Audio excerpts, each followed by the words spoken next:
Judas? Is it with a kiss that you betray the Son of Man?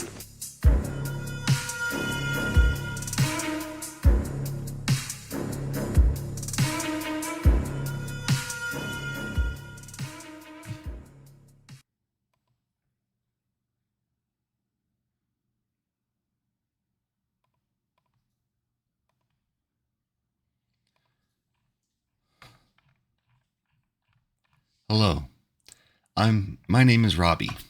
On here, I'm Templar Knight.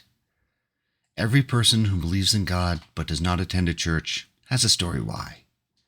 Whenever two or more people are gathered in God's name, He is there. So this is church. Welcome. I'm glad that you're here.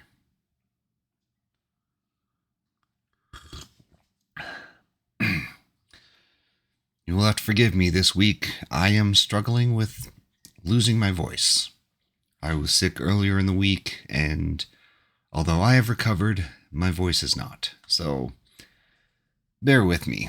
I will just do my best. Tonight we are continuing our story of Judas.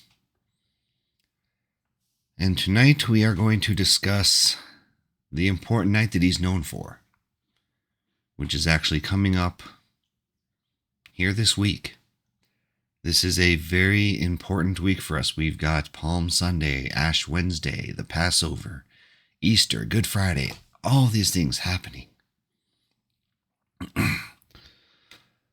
And so that's where we're going to begin with our story for tonight, because this is the most important part, or one of the most important parts of Judas's story.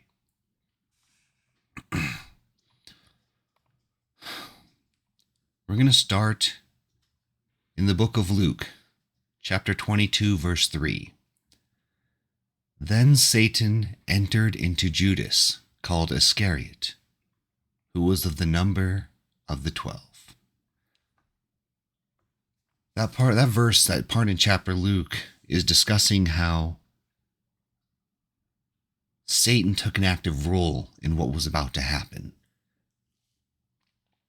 It's hard to say whether the devil actually possessed him and took control, or if he was just pushing his influence to try and lead Judas to follow his path and not the path God had set. So Jesus and the disciples sit down to honor the Passover meal. But first, Jesus wanted to wash their feet. Normally before a meal, this was something a servant would do for their master. But Jesus, the rabbi, wanted to wash the feet of his disciples. And it set an odd tone for the evening. In fact, Peter didn't want him to wash his feet. He protested until Jesus insisted. So with this strange beginning to their night, this was where we get the image that we all see of the Last Supper. The picture with all of them sitting along the table, Jesus in the middle.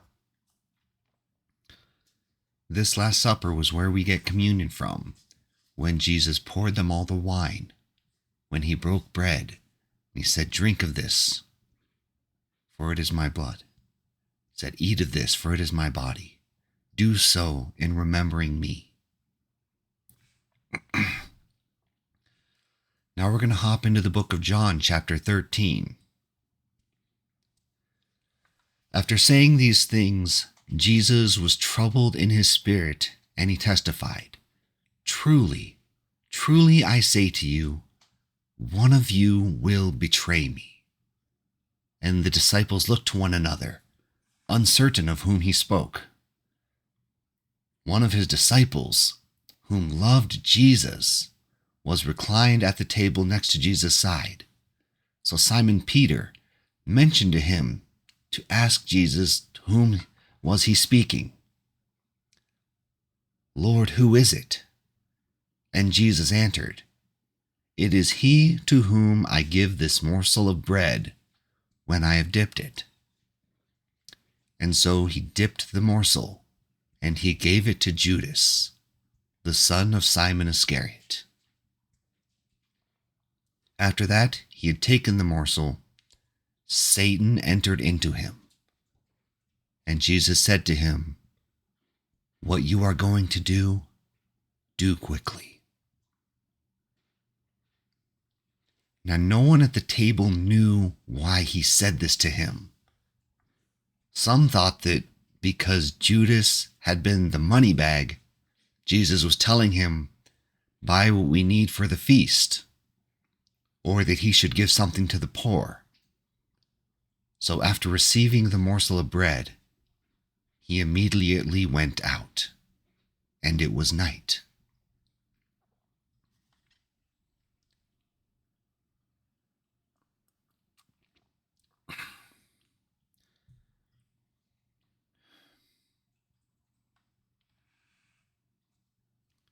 That section just hits me when Jesus leans over to Judas and he says, "What you are going to do, do quickly."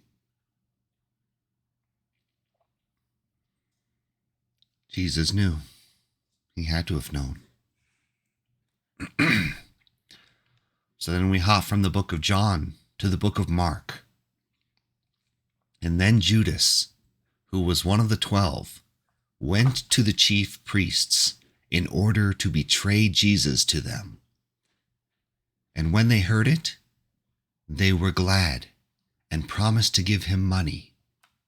And he sought an opportunity to betray him. So they've all sat down. They have this important but unusually different meal. And then Jesus sends Judas on his way, knowing what he's going to do. And so Judas goes to these priests, these men that are trying to find Jesus, and says that he will do it. Jesus and the other disciples left the meal, and they went to the Garden of Gethsemane, where Jesus could pray.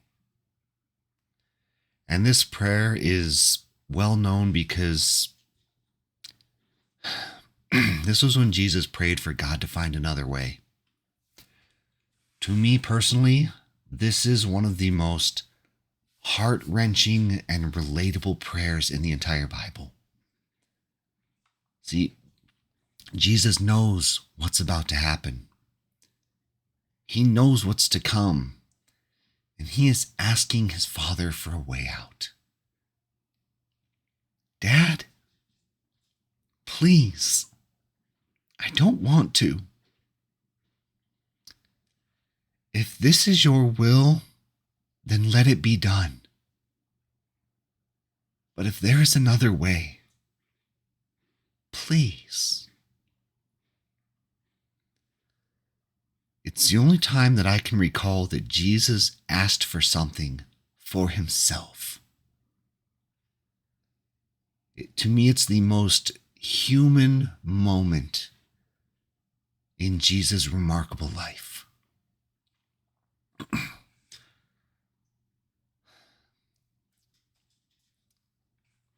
He knew what had to be done. 3 times he prayed. Between each prayer, he went out. The disciples were asleep when they were supposed to be watching. And he would wake them and then go back to pray.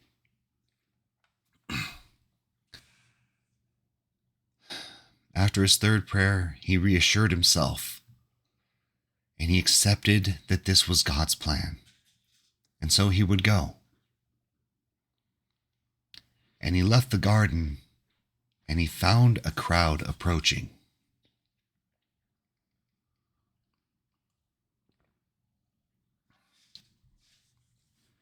We're going to go to the book of Matthew for this. Now the betrayer had given them a sign, saying, "The one I will kiss is the man. Seize him." And then he came up to Jesus at once and said, "Greetings, Rabbi," and kissed him. And Jesus said to him, "Friend, do what you have come to do." Then they came up, and they laid hands upon Jesus, and they seized him. Jesus was arrested. The disciples were ready to make a fight of it. Peter even lashed out, but Jesus stopped them. And he went willingly. And the disciples scattered.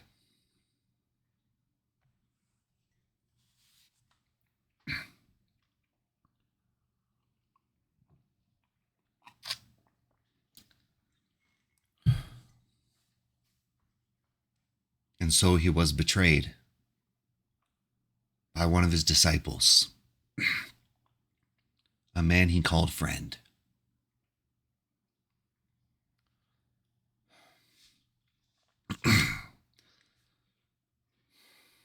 After the betrayal, a lot happened, most of which you already know.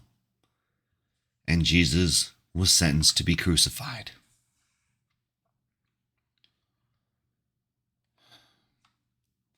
And Judas realized the full consequence of his betrayal, and he was overcome with remorse.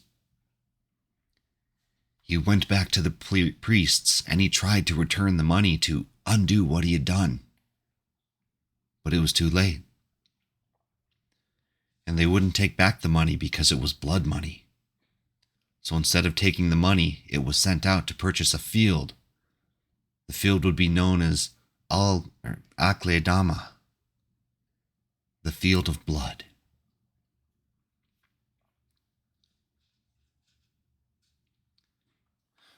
And according to the book of Matthew, Judas was overcome by his grief and remorse.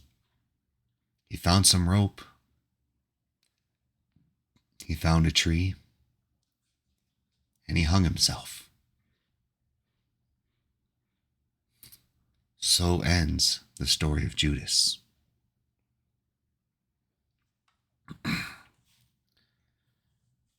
I felt this week it would be important to go through all 4 of the Gospels. Read about this day in all 4 of them, to make it abundantly clear how all 4 of them told this story.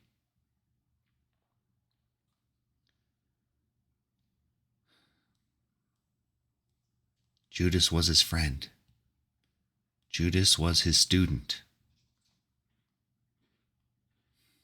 And Judas betrayed him.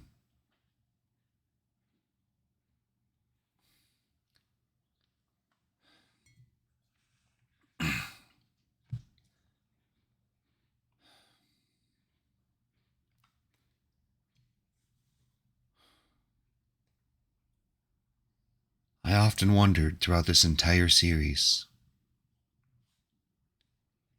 was Judas filling a role that he knew he had to play?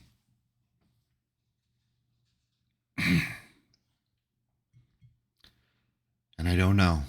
I've gone back and forth on it in my mind.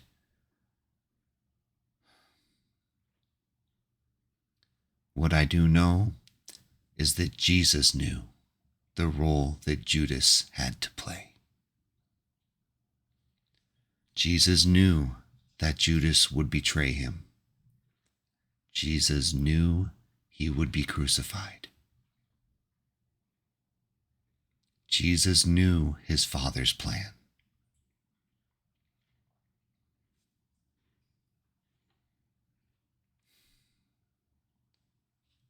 And although Judas took his life, there's still one more important thing, probably the most important thing we have to learn from him. So next week, on Easter, the day that Jesus claimed victory over death, we will go over the most important lesson that we can learn about Judas Iscariot.